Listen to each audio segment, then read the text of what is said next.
Modibo Gali Cissé, bonjour. Bonjour. La série d'attaques menée dimanche soir dans le cercle d'Ansongo a fait plus de 50 morts. Elle dit beaucoup, une nouvelle fois, de la force de frappe des groupes djihadistes dans cette zone des trois frontières. Que dit-elle de la présence de l'État? Des Gao à Ansongo, ce qui fait 100 km, vous n'avez rien. À partir de Gao, il n'y a plus de poste de sécurité jusqu'à Ansongo. Et de Ansongo à Labezanga, tout le reste est vide et abandonné par les forces armées maliennes.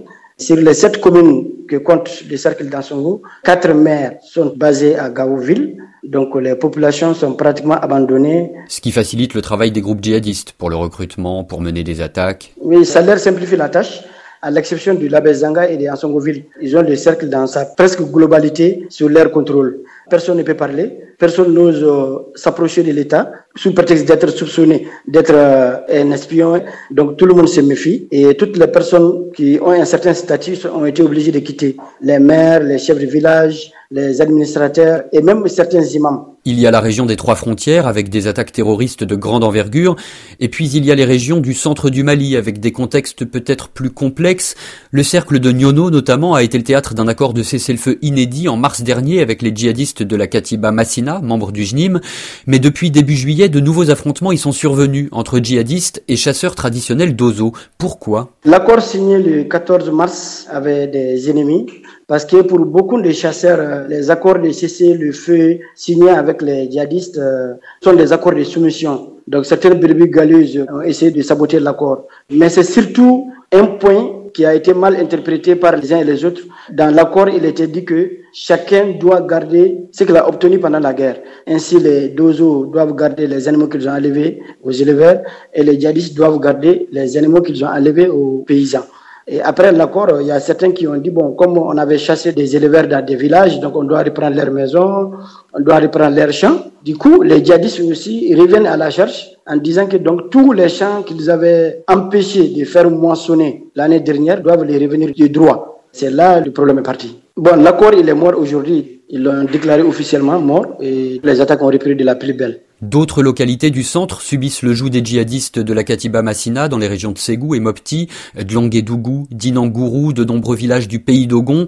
Dans tous ces cas, que subissent les habitants? Ils vivent très mal. Hier seulement, il y avait un audio WhatsApp, c'est dans un village de Sogo, dans le cercle de Niono.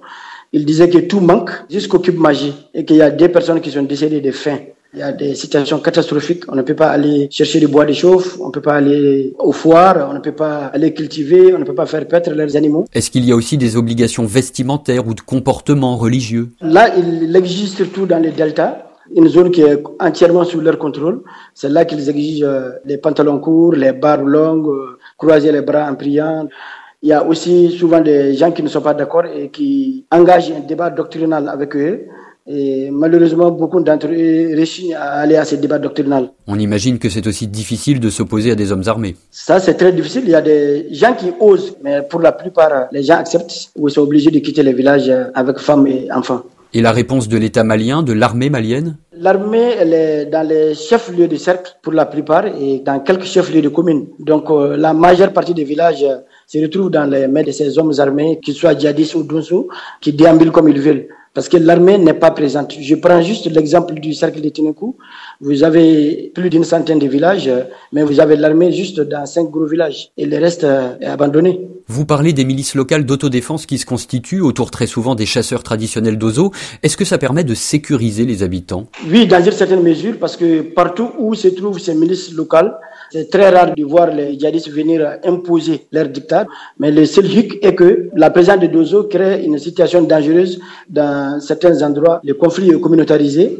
Les communautés entre elles, la situation se complique. Oui, ces groupes d'autodéfense sont souvent eux-mêmes accusés d'exactions contre la communauté Peul notamment. Oui, par endroit, oui, il y a la stigmatisation et l'amalgame qui est fait à l'endroit des communautés Peul, qui subissent souvent les affres des groupes d'autodéfense, qui en réalité également sont aussi exposés aux attaques de ces djihadistes.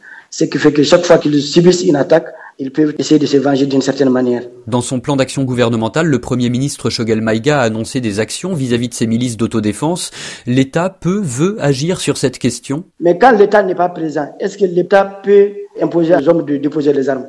Et vous ne pouvez pas également demander aux gens de déposer les armes pendant que vous n'êtes pas à mesure de les sécuriser. Pour toutes ces raisons, l'État, peut-être pour moi, doit accepter peut-être d'engager les négociations comme celle qui avait été faite par le Haut Conseil islamique à Nyonovi, et les réussir afin qu'ils puissent être entérinés et acceptés. Modibo Gali Cissé, merci.